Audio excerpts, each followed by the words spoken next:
Some games excel at delivering unforgettable stories or deep and rewarding gameplay experiences, which is great and all, but sometimes you just want something that's goofy as hell and lets you have fun with your mates.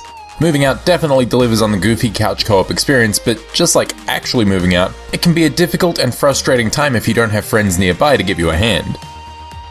Moving Out is pretty simple as far as premises go. Players take the role of removalists working for Smooth Move's delivery, and you're tasked with helping a variety of folks move their furniture out of their homes. The circumstances you find yourself moving stuff in vary greatly, from simple 3-room house layouts to mansions infested with ghosts that wander the halls, and near the back half of the game, an actual plot starts to form. It comes from out of nowhere, but it feels tonally appropriate, which is to say that it's strange and played for laughs primarily. I mean, you're regularly running into ghosts during jobs, and your boss at Smooth Moves is literally made out of cardboard and packing material, so it's not super out of place, but it definitely caught me off guard. Especially since the majority of the game's levels before this point are so disconnected from one another.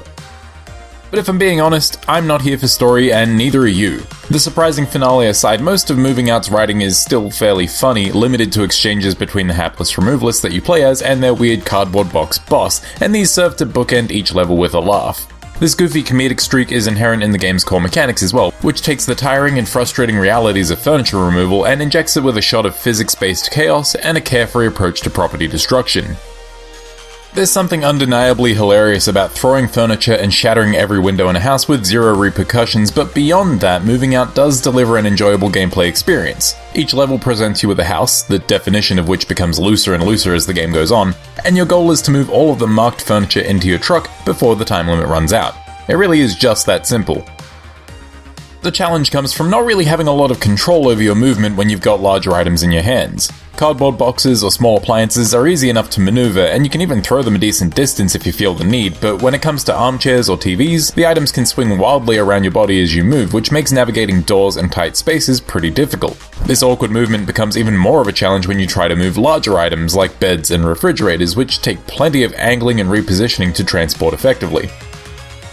Now, I wouldn't call the game particularly difficult to progress through since you only need the bronze time for a level to unlock the next one, and these are fairly forgiving.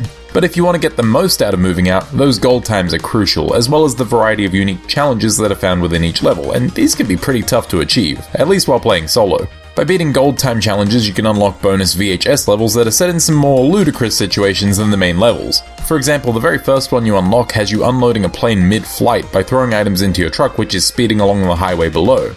Alternatively, you can try to clear each level's 3 unique objectives. Some of these might task you with avoiding breaking windows, or conversely, breaking all of the windows in a level, and as far as I can recall, there aren't many challenges that get repeated throughout the course of the game. Not only do these challenges provide a tiny bit of extra depth to each core level, they also unlock more bonus levels. These ones take the form of obstacle courses which sort of mimic the style of the VR missions from Metal Gear Solid, with massive solid color geometric shapes all floating above a gigantic cyber abyss, and they're pretty challenging. Even without considering the VR and VHS bonus content, Moving Out offers a decent number of core levels, and while they aren't usually as wacky or as crazy, they do offer a surprising number of unique gameplay twists and turns. The core mechanics never really change, but there are plenty of new and interesting elements to keep you on your toes. For instance, one level resembles the classic game Frogger, and tasks you with getting your items from one side of a river to the other. Other levels feature pressure plates, levers, elevators, and conveyor belts to help or hinder your removal efforts, and some levels even have hostile forces like the ghosts that I mentioned earlier. Despite its simplicity, Moving Out has plenty up its sleeve to keep the game from getting stale. Now, although I had a blast playing through the levels on my own in single player, I'd be lying if I said that the game wasn't at its best when you're moving stuff with your friends. Moving Out really does shine when you're playing in co-op, and the gameplay feels that much more rewarding because you actually need to communicate and work together to get things done. Items like beds and fridges that were simply awkward to move in single player actually require multiple players to move them at all in co-op, but that also opens up some more options for your removalist moveset. Specifically, grabbing items with 2 players lets you throw heavy items which can open up some really speedy solutions to certain levels. Why bother maneuvering a bed through doors and hallways when you can just chuck it through a window and straight into the truck? Like I said though, playing with a friend does take some communication and teamwork. Angling stuff through doorways can be an exercise in frustration, and throwing heavy items requires much more specific timing to do it right, but at the end of the day, it is way more hilarious and gratifying. It's also much easier to achieve each level's fastest time since the single player time limits are actually stricter than the co-op ones. Sure, you need to work together for some items while playing with friends, but you still have double the manpower for all the smaller items, and with multiple players, you can even throw items to one another, which can make certain levels a cakewalk. It just makes the game's balancing feel a bit backwards to me. This also makes me feel like multiplayer is 100% the intended way to play, so if this game sounds like fun to you, then you better be ready to call your friends around for a party because, bafflingly, Moving Out doesn't have any online multiplayer options. Don't get me wrong, I love couch co-op, but it's always going to be harder to organize people to physically come and hang out, especially during this particular period of time. That's not to say that you can't enjoy Moving Out or achieve its gold times on your own, because you totally can, but it's ultimately a less fun and more frustrating way to play.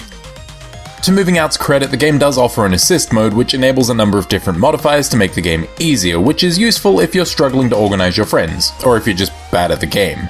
You can get less difficult time limits, lighter furniture in co-op, and furniture that disappears as soon as it enters the truck, which is super handy because Tetrising furniture so that it all fits can be half the battle. It's a very nice feature to have, for sure, and being able to customize your experience by toggling these modifiers as you see fit is great, but some more sensible single-player balancing would have been preferable if I'm being completely honest. But regardless of how you approach Moving Out, whether that be on your own or with a friend, or with assist mode on or off, the game brings a delightfully simple and colourful visual style to the table, which fits its goofy and fun attitude perfectly. The game's soundtrack is similarly fitting, but for completely different reasons. It utilizes plenty of upbeat synth tracks that evoke the style of an early 90s training video, which is exactly how the game opens its tutorial, and it's just really joyous and energetic. I found it hard to play Moving Out without a smile on my face, even when my girlfriend and I were yelling at each other for accidentally throwing a bed back into the house that we just carried it out of. With all that said, Moving Out is good. For as much fun as I had with Moving Out, it definitely has some shortcomings. While the game does make some adjustment for solo movers, I can't stress how much easier it feels to tackle these levels with a friend, despite requiring much more communication and coordination. Also, for as much as I love couch co-op, the lack of online options, especially at this particular point in time, seems like a massive misstep, especially given the weird single-player balancing, though the game's assist mode does a decent job of making that more manageable. At the end of the day, if you're in the mood for some physics-based chaotic fun and you have some friends on hand to help you out, I would definitely recommend checking this out. Moving Out is currently available on the Nintendo Switch, the PlayStation 4, the Xbox One, and the PC, and at time of writing, it's available on Game Pass.